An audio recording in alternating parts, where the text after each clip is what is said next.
श्री गणेशाय नमः। ओम श्री दुर्गाय नमः। ओम श्री चंडिकाय नमः।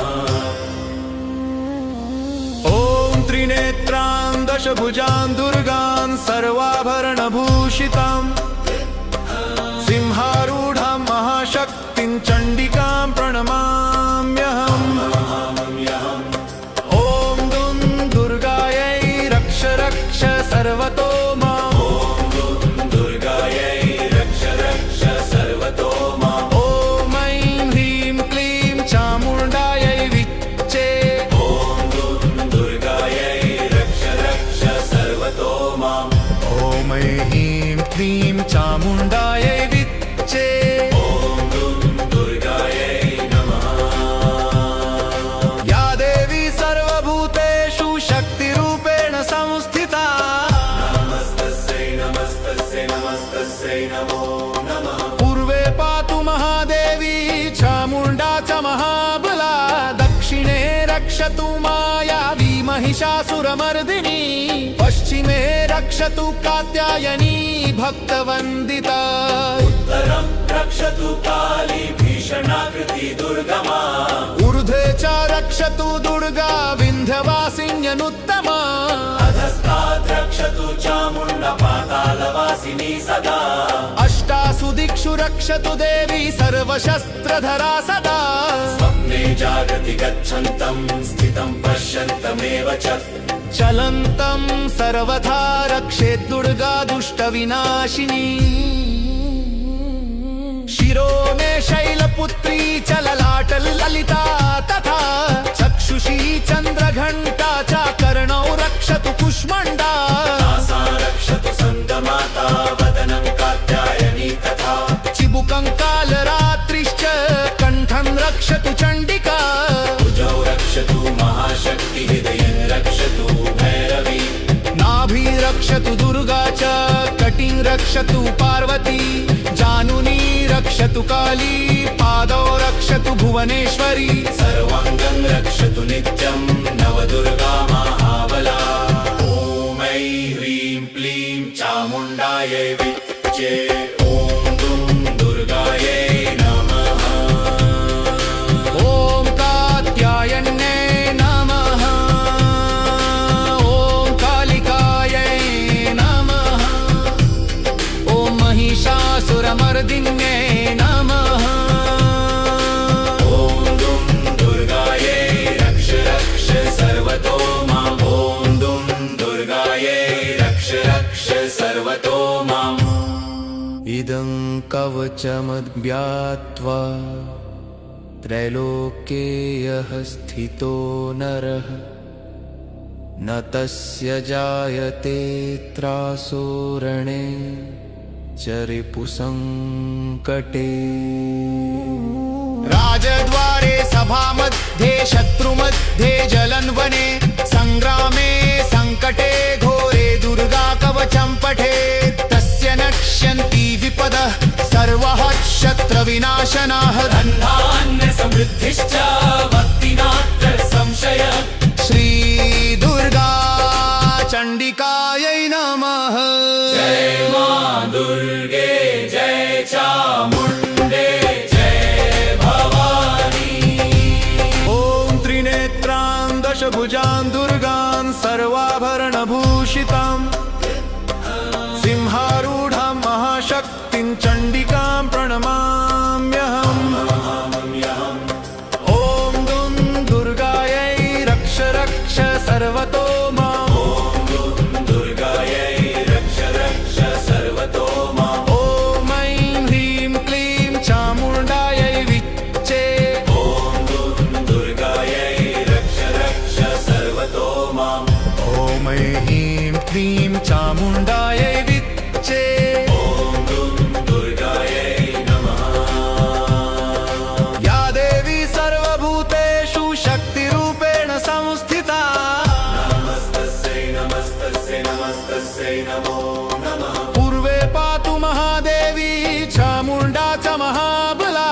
दक्षिणे रक्षतु मायावी महिषासुरमर्दिनी। पश्चिमे रक्षतु कात्यायनी भक्तवन्दिता। उत्तरं रक्षतु काली दुर्गमा ऊर्ध्वे च रक्षतु दुर्गा विन्ध्यवासिन्यनुत्तमा अधस्तात् रक्षतु चामुण्डा पातालवासिनी सदा अष्टासु दिक्षु रक्षतु देवी सर्वशस्त्रधरा सदा स्वप्ने जागृति गच्छन्तं स्थितं पश्यन्तमेव च चलन्तं सर्वथा रक्षेत् दुर्गा दुष्टविनाशिनी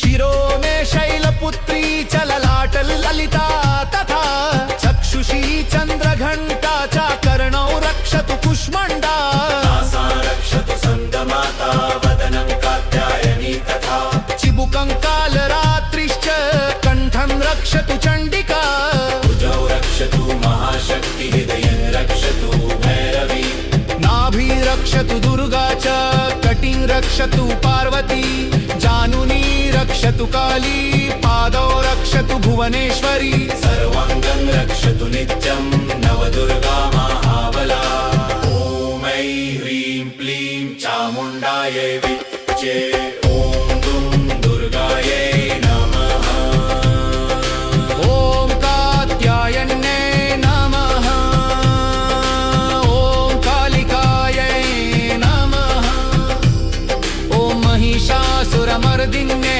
नमः ॐ दुं दुर्गायै रक्ष रक्ष सर्वतो माम् ॐ दुं दुर्गायै रक्ष रक्ष सर्वतो माम् इदं कवचमद्भ्यात्वा त्रैलोक्ये यः स्थितो नरः न तस्य जायते त्रासो रणे च रिपुसङ्कटे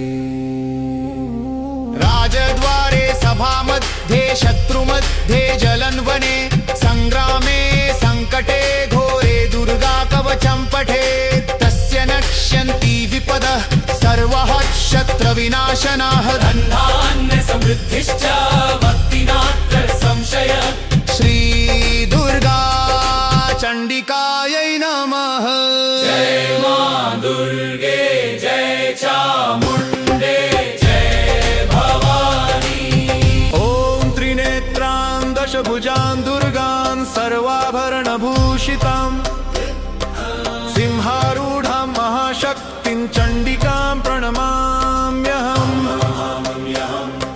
ॐ दुं दुर्गायै रक्ष रक्ष सर्वतो माम् ॐ दुर्गायै रक्ष रक्ष सर्वतो माम् ॐ ऐं ह्रीं क्लीं चामुण्डायै विच्चे ॐ दुर्गायै रक्ष रक्ष सर्वतो माम् ॐ ऐं क्लीं चामुण्डायै विच्चे ॐ दुर्गायै नमः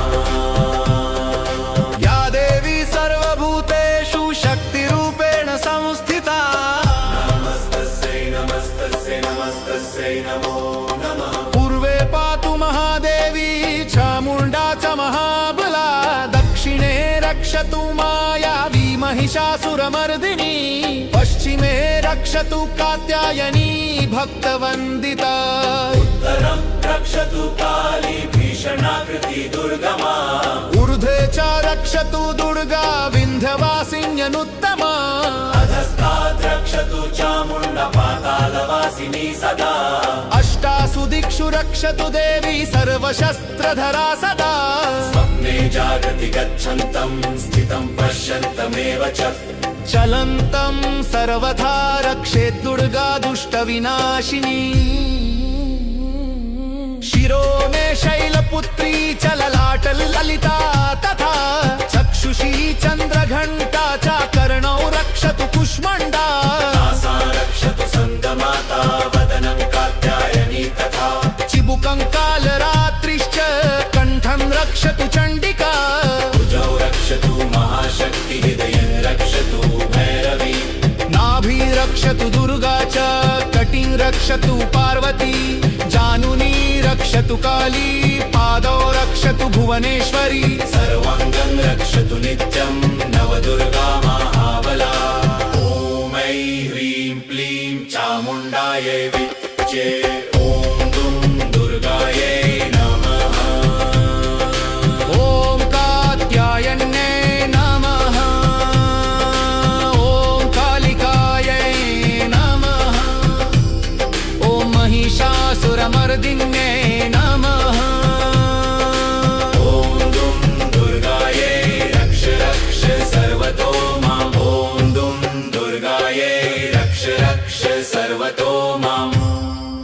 इदं कवचमद्यात्वा त्रैलोक्ये यः स्थितो नरः न तस्य जायते त्रासो रणे च रिपुसङ्कटे। राजद्वारे सभामध्ये शत्रुमध्ये जलन्वने सङ्ग्रामे सङ्कटे घोरे दुर्गा कवचं पठेत् तस्य नक्ष्यन्ति विपदः सर्वः शत्रविनाशनाः। धन्धान्य